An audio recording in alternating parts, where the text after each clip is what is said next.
सुनाओ संवर्धना Motherson international limited. अब देखिए 202 रुपए 80 पैसे का प्राइस हमें देखने को मिला एंड ये स्टॉक ने अभी अभी ऑल टाइम हाई को टच किया 210 रुपए एंड वहां से थोड़ा सा करेक्ट होकर हमारे सामने ये स्टॉक का भाव देखने को मिल रहा है। अभी ऐसे में अगर मैं कहूं कि इसके अंदर एक जबरदस्त पैटर्न बन रहा है एंड ये स्टॉक कुछ कमाल करके दिखा सकता है। एक्चुअल में फैक्ट ये है कि ये अचानक से इसने 100% का रिटर्न दिया है इसी साल में, जबकि इतनी बड़ी कंपनी होने के बावजूद ये स्टॉक हाईएस्ट साइड हमें ट्रेड करते हुए नजर आया। आसानी से स्टॉक से डबल नहीं होते। तो आज हम डिटेल में समझेंगे कि कंपनी ऐसी कर क्या रही है, क्या ऐसा हो रहा है इस स्टॉक के अंदर। लगातार जो इंप्रेशन है बढ़ता चला जा रहा है, अट्रैक्टिव हो चुका है ये स्टॉक, सभी को पसंद आ रहा है। एफआईएस बढ़ रहे हैं, डीआईएस बढ़ रहे हैं, रिटेल यहाँ पर जो है थोड़ा थोड़ा बढ़ा रहा है। ऐसा हो क्या रहा है? 91.59% का अगर आप देखें 1 जनवरी को इसका भाव था 105 रुपए 85 पैसे। आज की डेट में आप देखेंगे 202 रुपए 80 पैसे का प्राइस हमें देखने को मिल रहा है एंड ये आपके सामने ऑलमोस्ट यहाँ पर डबल हो चुका है। ऑलमोस्ट अगर आप देखें 210 के हाई के हिसाब से। एंड आज की डेट में अगर ऑटो एंसिलरी में सबसे बड़ा कॉम्पिटिटर कोई है तो बॉस लिमिटेड है, मदरसन सुमी का। एंड मदरसन ने आज की डेट में अगर आप देखेंगे लाइफ टाइम अगर रिटर्न की बात करोगे ना 2,25,233% का रिटर्न दे चुका है ये स्टॉक। एंड यहाँ पर बॉस लिमिटेड 9,479.93% का रिटर्न आपके सामने दे चुका है। तो बॉस को यहाँ पर बीट कर मदरसन सुमी ने ज्यादा परफॉर्म करके दिखाया। एक टाइम पर ये कुछ ऐसा हाल था एंड आज की डेट में कुछ ऐसा हाल है। एंड ये हाल के बारे में मैंने बहुत पहले आपको बताया था, 80 रुपए या 85 रुपए का भाव था जब मैं इसके ऊपर बात करता था और आपको बताता कि अगर मैनेजमेंट ये करती है तब तो ये आगे बढ़ पाएंगे, अदरवाइज ये स्टॉक 100 रुपए के आसपास ही पड़ा रहेगा। मैनेजमेंट ने करके दिखाया, स्टॉक के दिन बदले एंड इसीलिए ये स्टॉक डबल हो चुका है। अब संवर्धना मदरसन ने अभी अभी बॉस लिमिटेड को बीट किया है। अगर आप देखें तो एक लंबे टाइम से ये बीट नहीं कर रही थी, बॉस ही ऊपर पर था, संवर्धना बहुत पीछे थी, बहुत पीछे, बिकॉज ऑफ प्रॉफिटेबिलिटी।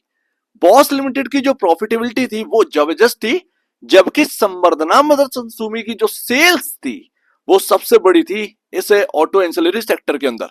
आप देखें तो 98,000 करोड़ के आसपास की सेल्स बनती है पूरे साल का।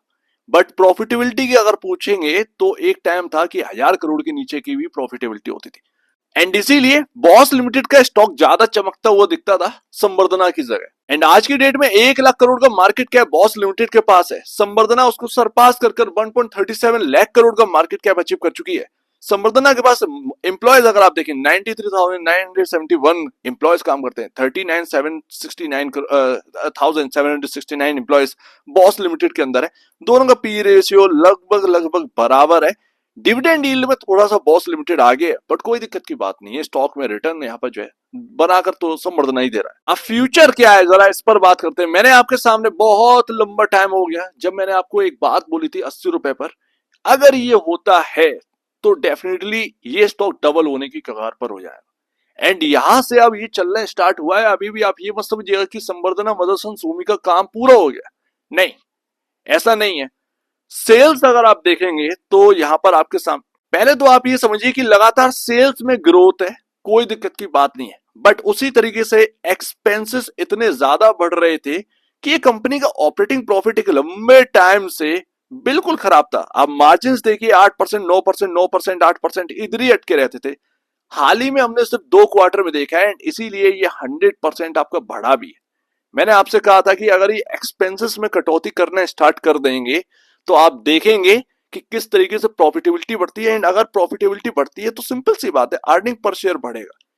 वही चीज इस मैनेजमेंट ने किया। सेल्स में कोई कमी थी ही नहीं, सारी कंपनी को मिला दोगे तब जाकर संवर्धना मदरसन सुमी का सेल्स बनता है। सब कंपनी को मिला दोगे तब जाकर बनता है। इतनी बड़ी कंपनी है देश की। उसके बाद प्रॉफिटेबिलिटी इसीलिए कम थी क्योंकि खर्चे इतने ज्यादा थे कि बच कुछ नहीं रहा था, ना के बराबर बच रहा था। सो दैट इसीलिए वैल्यू भी नहीं मिल रही थी इस स्टॉक को। बात इतनी सी है। अब आज की डेट में क्या हुआ, मार्च 2024 का अगर आप देखेंगे सेल्स 27,058 करोड़ की सेल्स है, बट एक्सपेंसेस कितने हैं 24,124 करोड़। अंदाजा लगा दीजिए कितना यहाँ पर है, 2,935 करोड़ का ऑपरेटिंग प्रॉफिट सीधा सीधा बचा रहे हैं। एंड यहाँ पर अगर आप देखेंगे जून का तो वही हाल है। कंपनी अब कोशिश क्या कर रही है, खर्चों को मैनेज करने की कोशिश कर रही है, जो हमें चाहिए था। सेल्स परफेक्ट है बट हमें खर्चे मैनेज करने हैं प्रॉफिट निकालने के लिए। वही चीज इन 2 क्वार्टर में हुई है। एंड उसके बाद आप देखिए किस तरीके से ऑपरेटिंग मार्जिन बढ़ते हैं, एंड यहाँ पर आपके कई सारे क्वार्टर बीट हो जाते। एंड आज की डेट में आप नेट प्रॉफिट देखिए, कभी आपके सामने ये नेट प्रॉफिट था, 4 डिजिट में नेट प्रॉफिट आता ही नहीं था, 288 करोड़, 501 करोड़, जबकि सेल्स 27 25 हजार करोड़ की सेल्स थी। तो आप ये समझिए अर्निंग पर शेयर बढ़ ही नहीं पा रहा, तो वैल्यू कहां से मिल जाती। इसीलिए वो स्टॉक ना एकदम ना उस जगह पर डल आ रहा है जहां पर ये रहने लायक नहीं था। एक्सपेंसेस को मैनेज करना था। आप देखोगे 7% का टैक्स लगा था मार्च वाले क्वार्टर, कोई दिक्कत नहीं। जून वाले क्वार्टर में तो 24% का टैक्स दिया इस कंपनी ने, उसके बावजूद यहाँ पर 4 डिजिट में प्रॉफिट आया। हालांकि क्वार्टर दर क्वार्टर प्रॉफिटेबिलिटी कम देखने को मिली बिकॉज ऑफ टैक्सेस की वजह से, बट फिर भी यहाँ पर ठीक है। हालांकि ऑपरेटिंग प्रॉफिट भी आप देखेंगे तो इन लाइन है, लेकिन बाकी क्वार्टर जो पिछले कई सारे क्वार्टर थे, कई साल के क्वार्टर अगर आप जोड़ दें तो उनसे तो बेहतर ही है। 2 साल से डेटा जो है वो परफेक्ट है, ये 2 क्वार्टर का कंपनी करने पर तुली हुई है। एंड वही चीज अर्निंग पर शेयर बढ़ा, आपका पी रेशियो कंफर्ट में आया, ये स्टॉक उछल गया। तो थोड़ा सा और बढ़कर देखोगे तो और आपके सामने देखने को मिलेगा 12 ट्रिलिंग मंथ में 108% का कंपाउंडेड प्रॉफिट ग्रोथ रही है इस कंपनी की। एंड आप देखेंगे कि सेल्स ग्रोथ नहीं बढ़ी है, सेल्स ग्रोथ नहीं बढ़ी है, लेकिन एक्सपेंसेस को मैनेज करने के बाद आपका जो प्रॉफिटेबिलिटी है 108% आपकी जो 12 ट्रिलियन मंथ में बढ़ी है। उसी हिसाब से अगर आप स्टॉक सीएजीआर देखेंगे, प्राइस कितना बढ़ा है, तो सिर्फ और सिर्फ 111% का।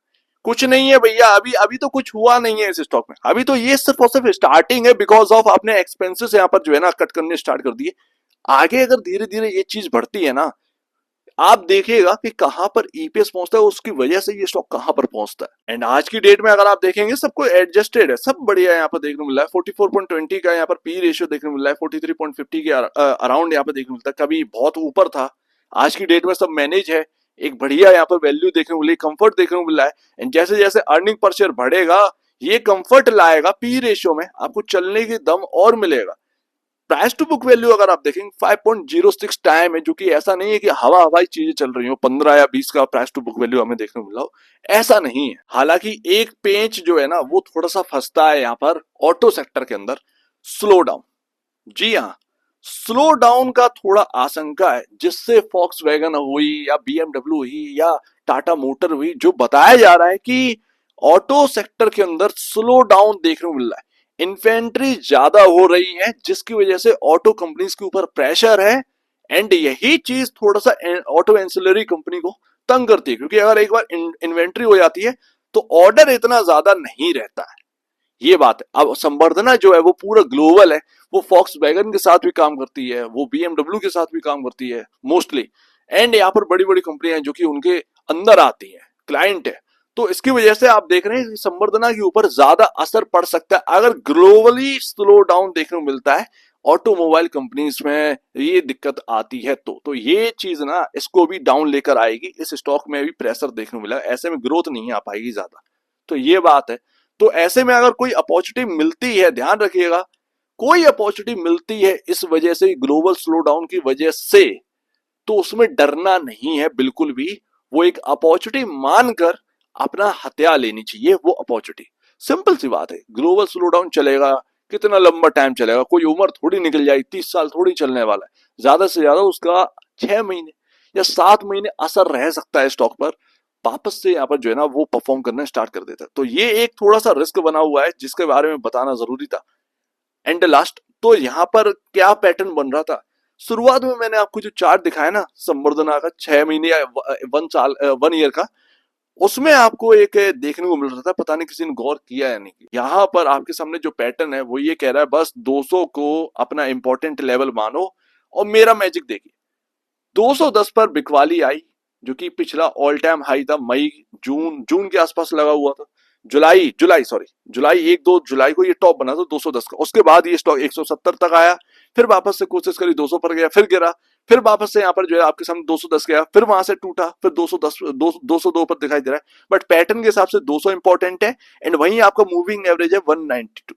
बस ये 2 लेवल जो है ना ये इतने इंपॉर्टेंट है कि सब कुछ इनको मानकर डर को भूल जाना चाहिए। सपोर्टिंग लेवल 192, अगर ये रेंज टूट जाएगी, ये रेंज जब टूट जाएगी, ये आपका 8 रुपए की रेंज है, जब ये 8 रुपए की रेंज को तोड़कर नीचे आएगा तब आप कहिएगा कि प्रॉब्लम आ गई, शायद ये स्टॉक क्रॉस ना कर पाए, तब आप कह सकते हैं। जब तक ये रेंज बनी हुई है तब तक डरने की जरूरत नहीं है निवेशक को, 210 टूट गया तो ये पैटर्न बहुत सक्सेसफुल हो गया। ऐसे में आपको पॉसिबल है 10% से 20% का रिटर्न तो तुरंत ही मिल जाए 210 के टूटने के बाद, ऊपर चलने के बाद। तो ये बात है संवर्धना मदरसन के अंदर। बट ये लॉन्ग टर्म वाला स्टॉक है, दो चिल्लड़ों के लिए मत घूमिए इसके अंदर, चिल्लड़ों के लिए मत घूमिए। अभी तो यहाँ पर प्रॉफिटेबिलिटी निकालना स्टार्ट करी है, एक्सपेंसेस को मैनेज करके कंपनी ने। कम से कम मैजिक तो देखिए, सबसे ज्यादा बिग बेनिफिट उन्हें होने वाले जिन्होंने 100 रुपए, 80 रुपए, 70 रुपए पर ले रखा, बाय कर रखा है, वो याद रखेंगे इस स्टॉक को। ये बात है, थोड़ा सा स्लो डाउन डर कर सकता है, बट ऐसा कोई नहीं है कि आपका रिकवर ना हो पाए, ये भी ध्यान रखिए, इनसे बड़ा कोई नहीं है। तो मेरे ख्याल से ये लंबे नजरिए वाला स्टॉक है, पोर्टफोलियो वाला स्टॉक है, इससे ज्यादा कुछ नहीं कह सकते। चिल्लड़ों के चक्कर में मत घूमिए, ट्रेडिंग करनी है, शॉर्ट टर्म ट्रेडिंग करनी है। आपके सामने 8 रुपए की रेंज है जो कि साफ साफ दिख रही है, आप भी इसको समझ सकते हैं। 8 रुपए की जो एक रेंज है, वहां पर अगर आता भी है बीच में, बाइंग आएगी, किसी भी लेवल से आ सकती है। सिंपल सी बात है कि स्टॉप लॉस रखकर ट्रेड करना चाहिए, बस छुट्टी। लग गया तो लग गया जैकपॉट, या फिर लगेगा तो स्टॉप लॉस लग जाएगा। ज्यादा रिस्क लेना ही नहीं है, 3-4 रुपए का रिस्क होता है, ठीक है ना।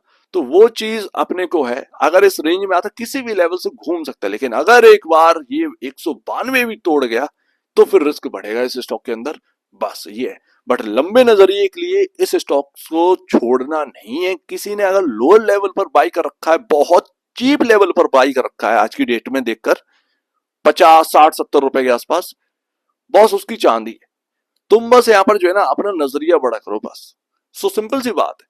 सो उम्मीद है काफी कुछ आपको समझ में आया होगा। एक बार निवेश से पहले या बेचने से पहले अपने ब्रोकर एडवाइस से जरूर सलाह लीजिए, खुद की स्टडी करिएगा, उससे बेहतर कुछ भी नहीं, खुद की स्टडी मस्ट है। तो आप दीजिए मुझे वीडियो देखने के लिए बहुत धन्यवाद दोस्तों।